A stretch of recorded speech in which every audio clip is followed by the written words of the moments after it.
Hello दोस्तों, तो मैं हूं सौरभ कुमार नायक और आप मेरे साथ जुड़े हुए हैं इको बस कॉमर्स के इस चैनल में। और आज हम लोग करने वाले हैं बीपीएससी का पीजीटी कॉमर्स का क्वेश्चन पेपर, जिसका एग्जाम कब हुआ था मुझे पता नहीं है। हाल ही में हुआ था, बस मुझे डेट याद नहीं है।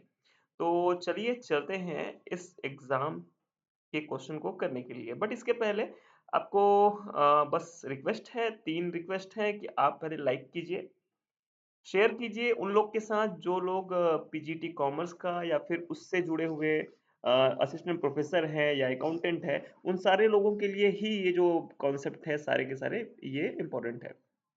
उन लोगों के साथ शेयर कीजिए और उनको कहिए और आप भी करिए सब्सक्राइब, ठीक है, क्योंकि इसके लिए पैसे नहीं लगते हैं। चलिए, थैंक यू सो मच और शुरू करते हैं आज का सेशन। तो आज के इस सेशन में पहला क्वेश्चन हमारे पास है, क्वेश्चन नंबर 41, दैट हमको क्या करना है, मैच करना है लिस्ट वन और लिस्ट टू को। तो लिस्ट वन बोलता है इवेंट। इवेंट किसको बोलते हैं? तो आपके पास चार ऑप्शन है, ठीक है। मैं इवेंट पे नहीं जाऊंगा। सबसे इजी जो मेरे को ये चारों में लगता है वो लगता है सेकंड वाला जो है बुक कीपिंग का। और बुक कीपिंग किसको बोलते हैं? बुक कीपिंग बोलते हैं आपके जो लेखांकन के लिए, यानी अकाउंटिंग के लिए जो आपका बेस होता है उसको हम बुक कीपिंग बोलते हैं। So the option C is connected with, sorry sorry sorry, हाँ, ऑप्शन सी, यस, पुस्तपालन बुक कीपिंग जो होते हैं वो constitute as the base of accounting. ये तो इवेंट का है। ए का तो थ्री होगा, ठीक है। अब बी का होगा आपका पुस्तपालन जो है, यानी कि जो हम राइट करते हैं किसी चीज को। तो व्यवहार जो होते हैं, इवेंट जो होते हैं, उनका जो आखिरी परिणाम होता है वो आपका पुस्तपालन होता है, ठीक है। तो घटना जो होती है वो किसी भी, जैसे कि आपने सामान खरीदा होगा, तो सामान खरीदा, तो ये कोई वो नहीं है कितने रुपए का खरीदा, वो आपकी एक घटना बनती है। तो कितने रुपए का खरीदा, जैसे हम लोग बोलते हैं ना कि आइडेंटिफाइंग, मेजरिंग, देन रिकॉर्डिंग। तो रिकॉर्डिंग वाला जब आता है तो वो घटनाओं को हम रिकॉर्ड करते हैं। जब घटनाओं को रिकॉर्ड करते हैं तो वो क्या होता है कि जो आपके लेखांकन के आधार पे हम जो घटित होती है, डेट्स हम लिखते हैं, अलग अलग डेट्स में लिखते हैं उसको पुस्तपालन में। तो वो सारी चीजें होती है, तो घटनाएं लिखी जाती हैं उसमें। और उसके बाद उसको बुक कीपिंग क्या है, बुक कीपिंग भी वैसा ही होता है, लेकिन इसमें थोड़ा सा अंतर ये है कि व्यवहारों का अंतिम परिणाम जो होता है, कितने रुपए का खरीदा, क्या एग्जैक्ट डिटेल होती है वो हम लिखते हैं बुक कीपिंग में, ठीक है। घटना तो कुछ भी हो सकती है कि इतना सामान मोहन से सामान खरीदा, ये घटना है। कितने रुपए का सामान खरीदा उसको हम पुस्तपालन यानी बुक कीपिंग में लिखते हैं, ठीक है। तो चलिए, ए का हो गया थ्री और बी का हो जाता है टू, ठीक है। तो व्यावसायिक प्रतिष्ठान का प्रबंध यानी मैनेजमेंट ऑफ बिजनेस इंटरप्राइज जो होता है वो उसका क्या होता है? तो उसका हो जाएगा वित्तीय विवरणों के आंतरिक उपयोगकर्ता होते हैं। तो जो हमारे बिजनेस है, बिजनेस के अंदर के जो मैनेजमेंट हो गए या एम्प्लॉयज हो गए, ये सारे हमारे इंटरनल यूजर होते हैं। अगर बाहर का अगर सेलर है, बायर है, और भी इन्वेस्टर होंगे हमारे कंपनी के, वो सारे लोग कौन होते हैं? हमारे एक्सटर्नल यूजर ऑफ अकाउंट होते हैं, यानी बाहरी उपयोगकर्ता होते हैं। और 7,000 का माल खरीदा है तो वो क्या होगा? वो just it is just a transaction, ठीक है। चलिए, so the option C will be the correct answer, ठीक है। चलिए, किसी को कोई प्रॉब्लम नहीं होनी चाहिए, बहुत इजी सा क्वेश्चन था। लेकिन थोड़ा सा बोलना चाहूंगा ये था कि घटना और पुस्तपालन ये दोनों में थोड़ा सा कंफ्यूजन हो सकता है, जैसे मुझे हो रहा है। आपको यकीन आएगा कि मैंने इस क्वेश्चन को आज ही देखा है। मैंने कोई प्रिपरेशन नहीं करी है, जस्ट इसको लिखा है और मैंने आंसर टाइप किया है। जैसे आपको दिख रहा है, मैंने बहुत ज़्यादा प्रिपरेशन या एनालिसिस नहीं करी है। बहुत इजी क्वेश्चन पेपर था। लेवल बहुत हार्ड, टफ नहीं था, ठीक है। बहुत इजी तो नहीं था लेकिन एकदम टफ नहीं था, ठीक है। मॉडरेट लेवल का क्वेश्चन था ये। क्वेश्चन नंबर 42 बोलता है professional people like doctors, lawyers etcetera ascertain their profit और लॉस अंडर, किस बेसिस में? देखो भाई, डॉक्टर हो गया, चार्टर्ड अकाउंटेंट हो गए, या कोई भी प्रोफेशनल बंदा हो जो होता है, वो अपना जो रिकॉर्ड मेंटेन करता है वो कैश बेसिस पे करता है, मतलब उसको पैसा मिला तो ठीक, नहीं मिला तो वो भूल जाता है। ठीक है, नॉर्मली वो लोग एडवांस लेके रखते हैं। डॉक्टर के पास अगर आप दिखाने जाओगे अपना, तो पहले वो पैसा देता है, देन वो ट्रीट करता है। इन दैट केस अगर वो पैसा नहीं लिया, बाद में लूंगा करके, तो कोई गारंटी नहीं है कि आप उसको पैसा दोगे। ठीक है, तो दैट्स व्हाई ये जो होता है कि वो कैश बेसिस पे वो लोग मेंटेन करते हैं। So the option B will be the correct answer. ठीक है, क्वेश्चन नंबर 43 है, जब लेखांकन सूचना को स्पष्ट रूप से प्रस्तुत किया जाता है तब लेखांकन सूचना की कौन सी गुणात्मक विशेषता प्रतिबिंबित होती है? विच of the qualitative characteristics of accounting information is reflected when accounting information is clearly presented? तो इसमें चार ऑप्शन है, अंडरस्टैंडेबिलिटी, कंपेरेबिलिटी और रिलायबिलिटी और more than one of the above, और ई है none of the above. So the correct option is understandability यानी बोधगम्यता। ठीक है, अब ये डायरेक्ट क्वेश्चन था, आपको जब आप बेसिक पढ़ेंगे तो आपको डायरेक्ट लगेगा ये क्वेश्चन, और डायरेक्ट क्वेश्चन ही है, इसमें कोई एडवांस ऐसा कुछ नहीं है कि अलग से कुछ बताया जाए। ठीक है, जब सूचना को किसी को बताया जाता है ना, दिखा दिया मैंने, लो भैया ये बैलेंस शीट है किसी कंपनी की, तो अब मैं क्या एक्सपेक्ट करता हूँ कि ये अंडरस्टैंडेबल है। अगर अंडरस्टैंडेबल नहीं है तो you will question to me. ठीक है, you will put a question to me. अगर आपको मेरी बनाई हुई बैलेंस शीट या जो फाइनेंशियल स्टेटमेंट मैंने बनाया है वो आपको समझ में नहीं आ रहा है, तो आप क्वेश्चन पुट करोगे। So it is what, it is under the concept of understandability. ठीक है, बोधगम्यता। Prepaid rent is a, Purvadatta किराया क्या है? देखो, किराया किसको देते हैं, पहली बात तो ये है इंसान को देते हैं ना। अब इसमें नॉमिनल अकाउंट कहाँ से आ गया, रियल अकाउंट कहाँ से आ गया? तो इसमें जो आता है अकाउंट वो होता है पर्सनल अकाउंट, बिकॉज किराया किसको देते हैं, किसी पर्सन को देते हैं। पर्सन कौन होता है, कोई व्यक्ति हो सकता है, कोई कंपनी हो सकती है, या कोई भी हो सकता है भाई। ठीक है, कोई पार्टनरशिप भी हो सकता है, एलएलपी हो सकती है। बट उन लोग का क्या होता है, उन लोग का पर्सनल अकाउंट ही खुलता है। ठीक है, क्लियर? चलो आगे चलते हैं। So option C will be correct answer. Question number 45, economic life of an enterprise is split into the periodic interval as per. किसी उद्यम का आर्थिक जीवन अवधिक अंतराल में किस अवधारणा के अनुसार विभाजित किया जाता है? तो पीरियडो ये पहला ही आप जो आपका जो ऑप्शन है वही आपका सही है। पीरियोडिसिटी यानी कि आवधिक अवधारणा। ठीक है, इसके अनुसार हम लोग क्या करते हैं, स्प्लिट करते हैं 31 अप्रैल टू 31 मार्च। ठीक है, क्वेश्चन नंबर 46 है, the policy anticipated no profit and provide for all possible losses arises due to कौन सा अ, नीति या कॉन्सेप्ट इसके लिए जिम्मेदार है कि भैया लाभ की आशा मत करो, लेकिन अगर कोई भी छोटा सा भी लॉस होने की संभावना है 1% भी है तो उसको लिख लो। ठीक है, तो वो है रूढ़िवादिता की परंपरा, यानी कन्वेंशन ऑफ कंजर्वेटिज्म। इसके अंदर हम लोग क्या करते हैं, इसके अंदर हम लोग क्या करते हैं, इसके अंदर हम लोग चीजों को होने के पहले ही उसका तैयारी कर लेते हैं। जैसे कि लेट सपोज मेरे को पता है कि मेरे 20% डेट जो होते हैं डूब जाते हैं, डेटर जो है मेरे पैसा नहीं देते, तो अगर मेरा डेटर 100 रुपए का है तो मैं 20% का पहले से ही उसका बना के रखूंगा कि भैया 100 रुपए का डेटर है मेरा, 20 रुपए तो पैसे मेरे को नहीं मिलने वाले। क्लियर? तो मैं पहले से उसका प्रोविजन फॉर बैड डेट बना लेता हूँ। ठीक है, it is convention of conservatism. Advance received from a supplier is not taken as income on sales और सेल्स। ठीक है, आपको पैसा मिला है किसी से, सप्लायर से, नॉट टेकन एज इनकम और सेल्स। अब ये आपूर्तिकर्ता है, ये तो गलत होना चाहिए। Advance received from supplier is okay okay. एक बंदा है, आपसे माल खरीदता है, एडवांस आपको दे दिया है, तो उसको आप इनकम नहीं बोलोगे, सेल्स नहीं बोलोगे, कुछ नहीं बोलोगे। क्यों नहीं बोलोगे? तो भैया हमारा जो है कॉन्सेप्ट होता है वसूली का, यानी रियलाइजेशन का। जब तक कोई पैसा मेरे को रियलाइज होके मेरे हाथ में ना आ जाए कि वो भैया ये तुम्हारा ही पैसा है, तब तक मैं उसको ट्रीट नहीं करता कि वो हुआ है, वो घटना भी मैं ट्रीट नहीं करता।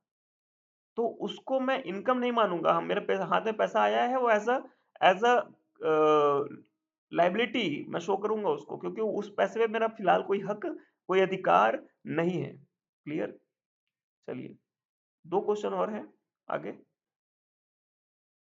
3 क्वेश्चन, सॉरी।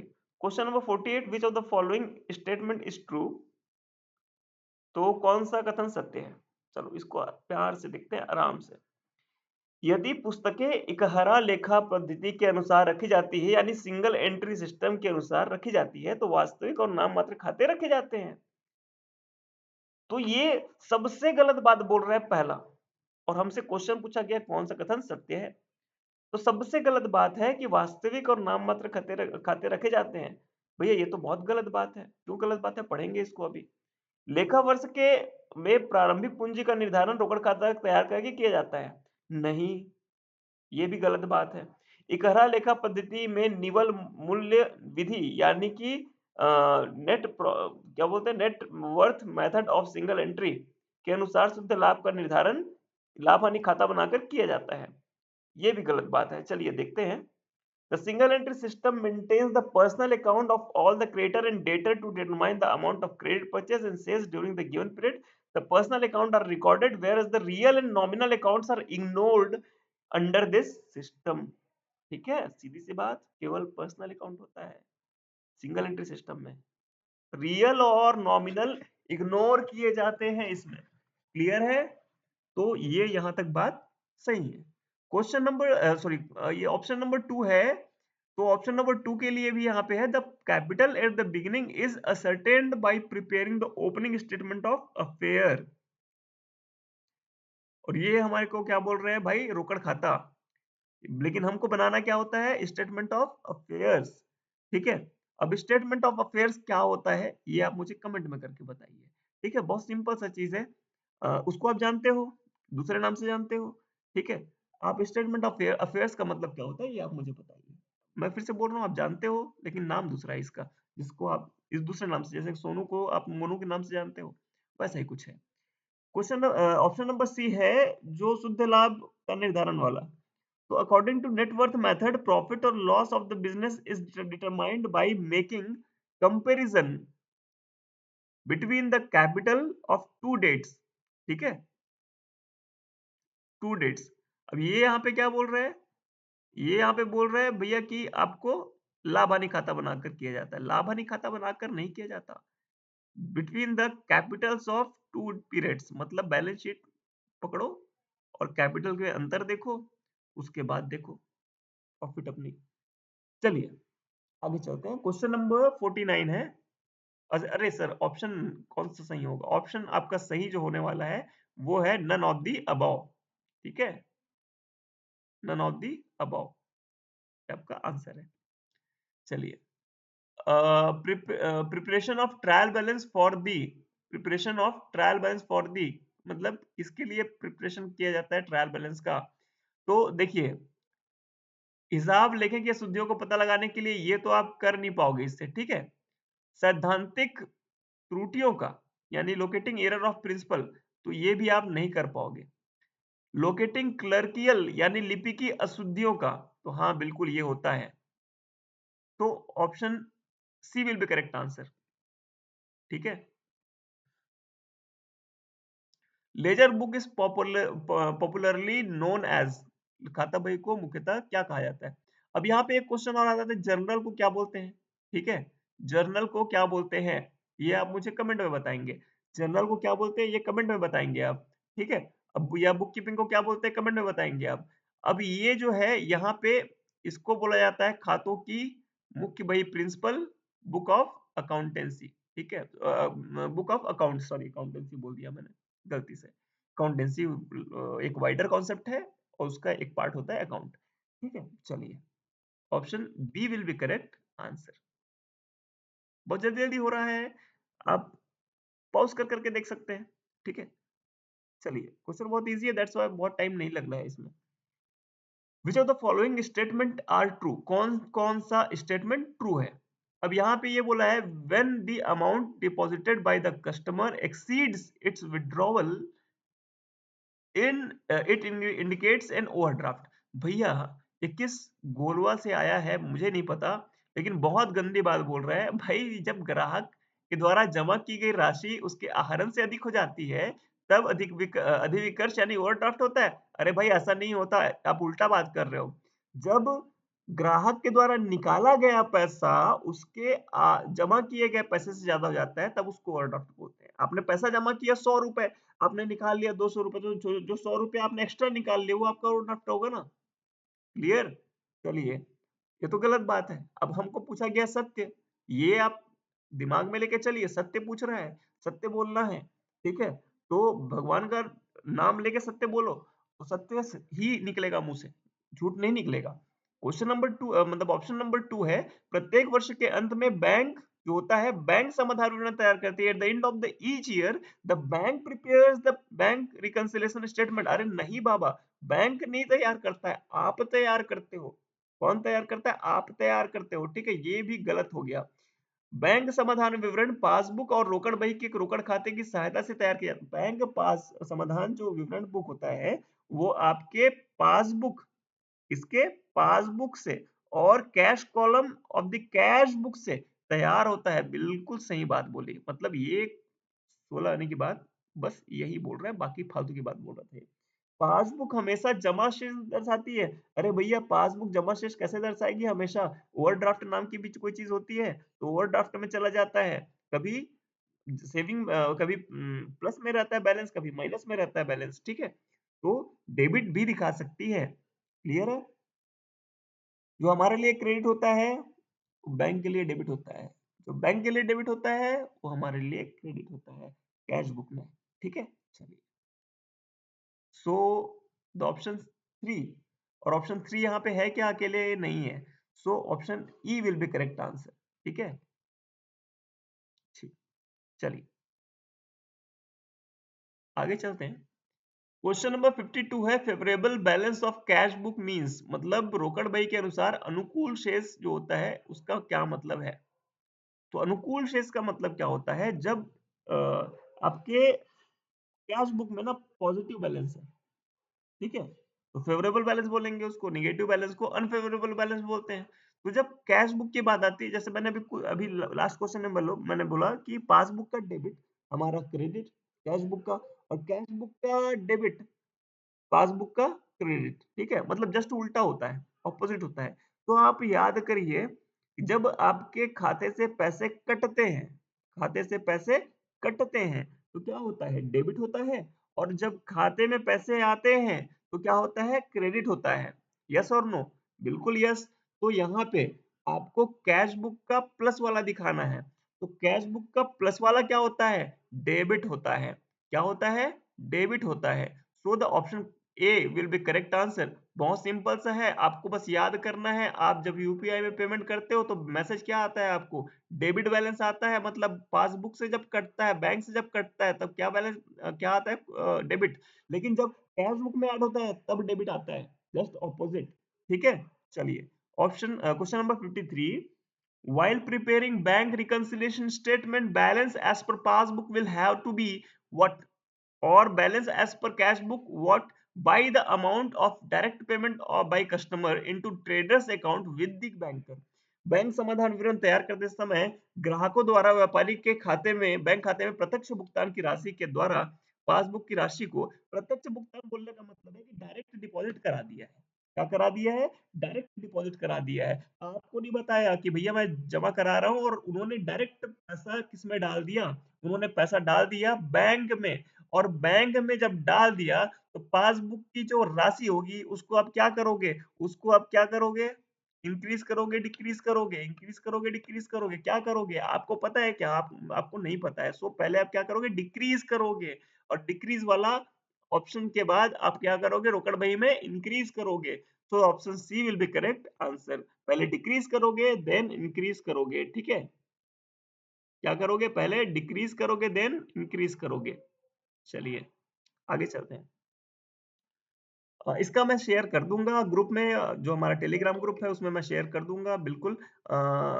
नलिनी मैडम है जिन्होंने रिक्वेस्ट किया हुआ है, और बाकी लोग भी है। जो लोग चाहते हैं कि मैं शेयर करूँ, पहले मैं शेयर नहीं करता था बट अब मैं शेयर कर दूँगा हमारे टेलीग्राम चैनल पे।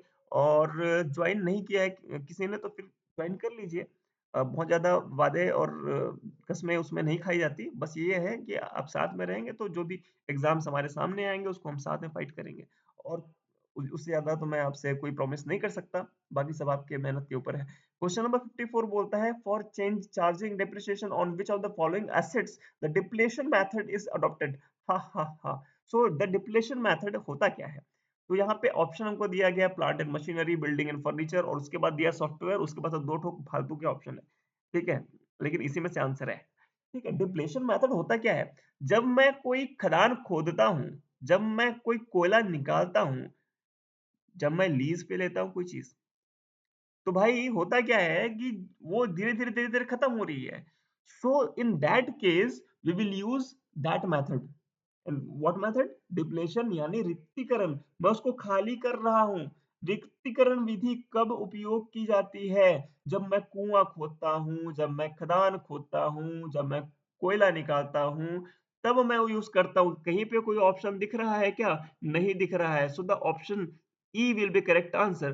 Where is the option E, उपयुक्त में से कोई नहीं। Sorry sorry sorry sorry. ठीक है, चलिए, उपयुक्त में से कोई नहीं, option E will be correct answer. चलिए, question number 55, which of the following statement is true? निम्नलिखित में से कौन सा कथन सत्य है? ठीक है, गीता पर हाथ रख के कसम खाते हैं, जो भी पढ़ेंगे सत्य ही पढ़ेंगे, असत्य वाला आधा पढ़ के छोड़ देंगे। ठीक है, तो पहला जो है वो है capital reserve is normally created out of free और डिस्ट्रीब्यूटेबल। उसके बाद तो मैं पढ़ूंगा ही नहीं क्योंकि ये गलत है। क्या है? गलत है। अब ये भी गीता पे हाथ रख के कसम खाया ना, ये गलत है। उसके आखिरी वाला शब्द जो है हम पढ़ेंगे ही नहीं। ठीक है, पूंजीगत संचय जो होता है उसका निर्माण जो होता है पूंजीगत यानी कि कैपिटल वाले एसेट को बेचकर होता है।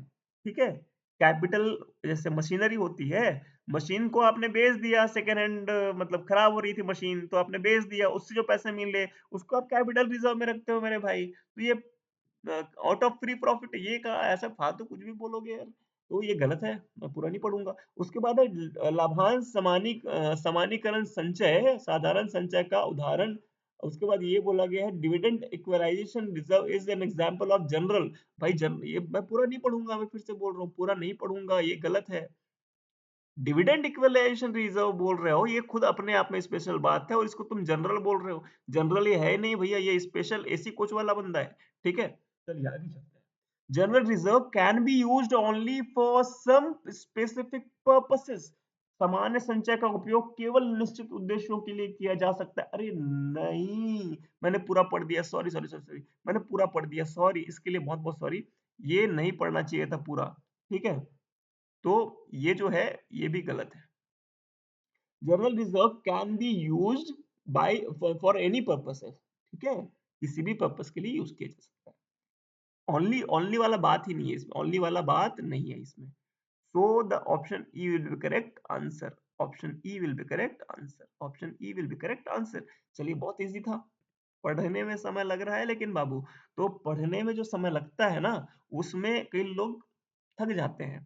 ठीक है, कई लोग टाइम आउट ऑफ टाइम चल रहे होते हैं और आखिरी में ना फिर गड़बड़ गड़बड़ में बहुत सारी क्वेश्चन जो बहुत इजी थे उनके आंसर वो गलत करके आते हैं। तो पहले अपना सब्जेक्ट देख लिया करो, बहुत इजी लगता है अपना सब्जेक्ट, लेकिन एक टाइम हर किसी सब्जेक्ट को चाहिए होता है। चलिए, क्वेश्चन नंबर 56 है, यदि देय तिथि को सार्वजनिक अवकाश है, सार्वजनिक अवकाश है, सार्वजनिक अवकाश है, फिर से बोलूंगा सार्वजनिक अवकाश है, तो कब देते हैं भैया? बिल देय की तिथि क्या हो जाएगी? एक दिन पहले हो जाती है। क्या हो जाती है? एक दिन पहले हो जाती है। अगर उस सार्वजनिक अवकाश को अचानक से घोषित किया गया है, कब घोषित किया गया है? अचानक से घोषित किया गया है, तब वो अगले दिन हो जाएगी। लेकिन यहाँ पे ऐसे कुछ बात नहीं बोली गई है, बस ये बोला गया है कि सार्वजनिक अवकाश है, तो मैं ये मान के चलूंगा कि वो हो सकता है 2 अक्टूबर टाइप का सार्वजनिक अवकाश होगा जो पहले से डिसाइडेड है।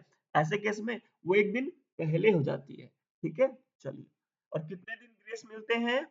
3 दिन ग्रेस मिलते हैं बिल वाले केस में। ठीक है, चलिए, क्वेश्चन नंबर 57 पहुंच गए एकदम अंतिम में। 20 क्वेश्चन ही करेंगे क्योंकि मेरा भी गला सूख रहा है अब। On dishonour of a discounted bill which account is created by drawer. भुनाए गए बिल के अनादरण पर लेखक यानी ड्रॉवर द्वारा कौन सा खाता जमा यानी कि क्रेडिट किया जाता, सॉरी किया जाता है या किया जाएगा। तो क्रेडिट किसको करोगे? क्या आया तुम्हारे पास? अनादरण पर ड्रॉवर द्वारा कौन सा खाता क्रेडिट किया जाएगा? जब उसको डिपॉजिट किए थे तो क्या किए थे? बैंक अकाउंट डेबिट टू फलाना बिल। अब बिल तो चला गया, तो जो पैसा जमा लिखे थे उसको क्या करोगे? भगाओगे वापस। तो क्या लिखोगे? डिसऑनर्ड बिल अकाउंट, ठीक है, टू बैंक अकाउंट। तो बैंक अकाउंट क्या होगा आपका? क्रेडिट हो जाएगा। ठीक है, ये मेरे साथ क्या हो रहा है? थोड़ा सा सिस्टम में गड़बड़ी हो रही है। Wait a second. ठीक है, चलिए। तो 1 सेकेंड। चलिए, हो गया प्रॉब्लम सॉल्व। थोड़ा सा हैंग हो गया था लैपटॉप। तो option B will be correct answer. ठीक है, क्वेश्चन नंबर 58 है, under what circumstances drawer and payee of the bill of exchange is same person. ऐसी किस परिस्थिति में विनिमय विपत्र का लेखक एवं प्राप्तकर्ता एक ही व्यक्ति हो सकता है? ठीक है, जब क्या होता है सम टाइम कि पेई ऑफ द बिल और जो ड्रॉवर होता है वो एक हो जाता है, जब लेखक विनिमय पत्र को परिपक्वता तिथि तक अपने ही पास रख लेता है। मतलब देखो भाई, तुमको किसी ने बिल ड्रॉ करके दे दिया, तो आप तो ड्रॉवर हो गए। ठीक है, किन्ने लिख के आपको दे दिया और आपने किसी और को नहीं दिया। तो कब होगा भैया? जब आप अपने ही पास रखे रह गए उसको 90 दिन तक, 31 दिन तक, जैसा भी उस डेट में लिखा गया था, कितने दिन की बात लिखी गई थी, तो फिर वहां पे क्या होगा? वो आप ही का हो गया ना। तो दोनों ही पर्सन आप ही हो गए। ठीक है, चलिए, option A will be correct answer. Question number 59 है, आज का सेकंड लास्ट क्वेश्चन है। सब्सक्राइब नहीं किया कर लो, लाइक नहीं किया कर लो, और कमेंट तो करते ही जाना कि कैसा लगा। ठीक है, और कोई क्वेश्चन हो तो करते जाना। Question number 60 will be your homework. ठीक है, तो आंसर उसका करने का जिम्मेदारी आप लोग का है। ठीक है, तो इसको मैं बताऊंगा नहीं। क्वेश्चन नंबर 59 मेरा सॉल्व किया हुआ आखिरी क्वेश्चन है। प्रेषित माल के स्कंद को प्रेषक के चिट्ठे में संपत्ति पक्ष में दर्ज किया जाएगा।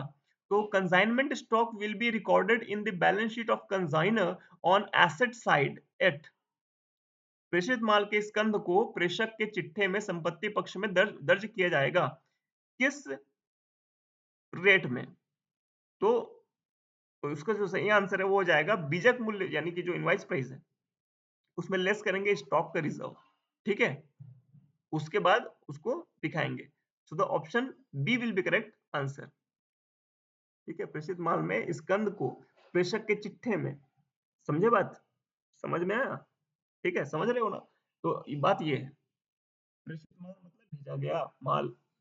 कंसाइनमेंट, अब कंसाइनमेंट नहीं पता, कई लोग ऐसे हो सकते हैं कंसाइनमेंट नहीं पता, तो कंसाइनमेंट पहले एक अच्छा खासा चैप्टर हुआ करता था पहले, तो अभी शायद नहीं होता।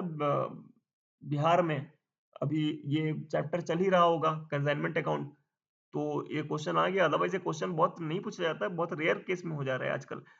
अकाउंटेंट में ये क्वेश्चन बहुत आम है, अकाउंटेंट के लिए ये क्वेश्चन बहुत पूछा जाता है। क्वेश्चन नंबर 60 है और आज का आखिरी क्वेश्चन है, जैसे मैंने बोला था ये आपका होमवर्क है। तो Abdul and Binny smart board के क्रय विक्रय हेतु संयुक्त अरे बड़ा अच्छा क्वेश्चन है भैया, मतलब एकदम अपडेटेड क्वेश्चन है। स्मार्ट बोर्ड बेच रहे हैं ये लोग। ठीक है, हम तो गरीब, मतलब हम खरीदने की औकात नहीं रखते इसको, वरना आपको इसी में पढ़ा देते हैं हम। ठीक है, चलिए, स्मार्ट बोर्ड के क्रय विक्रय हेतु संयुक्त साहस उद्यम में सम्मिलित हुए और अब्दुल ने 10 लाख की लागत के स्मार्ट बोर्ड क्रय किए। बाप रे, करीब करीब 10 स्मार्ट बोर्ड इसने क्रय किए होंगे। और उसके बाद बोल रहे हैं मरम्मत व्यय जो है 1 लाख रुपए और प्रिंटिंग व्यय 1 लाख रुपए के हैं। मरम्मत व्यय कितने के? 1 लाख रुपए। प्रिंटिंग एक्सपेंस जो है वो कितने के हो गए? 1 लाख के। Binny sold it at 20% margin on selling price. Selling price कितना है? 20% मार्जिन का है, तो विक्रय मूल्य क्या होगा? बहुत सिंपल क्वेश्चन है, आंसर आपको बताना है। तब तक के लिए धन्यवाद। Good bye, tata, bye bye, good night. ठीक है? सब्सक्राइब करते जाना, लाइक करते जाना और अगर फालतू नहीं हो और अचानक से देखने के लिए नहीं आए हो, तो कमेंट भी करना इसका आंसर, ठीक है? ऐसा नहीं हो कि यहाँ से भाग लिए, है ना? आपकी अपने काम करने की बारी है, तो भाग लिए तो फिर मैं क्या कर सकता हूँ भाई? ठीक है, थैंक यू सो मच। चलता हूँ, कल मिलते हैं फिर से बाकी के क्वेश्चन के साथ।